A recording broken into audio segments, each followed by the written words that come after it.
Good morning. Today is Saturday. Medyo relaxation day. Wala tayong scheduled meeting whatsoever. Maybe mga malalapit lang na services sa kapwa nating kagoti. So, andito tayo ngayon. Pakikipaglambingan sa ating mga alaga.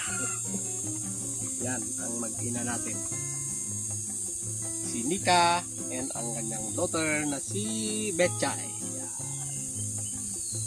Hello Betchay.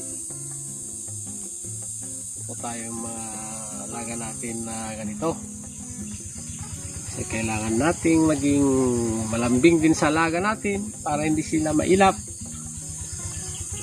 Communication natin sa mga alaga natin ay madali. Matitrace natin kung may karamdaman. Yan. Parang nagsusumbong din sila kung may nararamdaman. So, na-actionan din natin agad. Yan. Wala tayong ultrasound ngayon, pero possible na meron na namang laman ang kanyang nanay. Si Nanay Nika.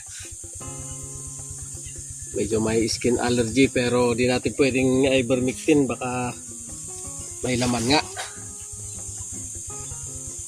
Ito rin ang kanyang baby girl na going 6 months. Yung isa nating goat na punta sa Umingan, si Bella.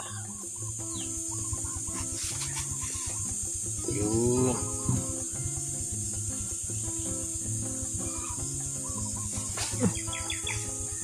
ano? Ha? Minsan kung nagre-release tayo ng alaga, medyo malungkot tayo. Pero kailangan din natin mag-share sa kapwa nating kagoti ng magandang lahi na affordable ang presyo. Yan.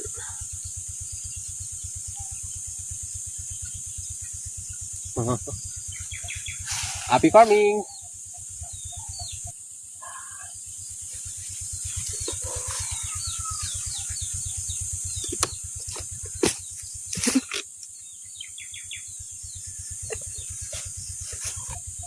Sa puto ba?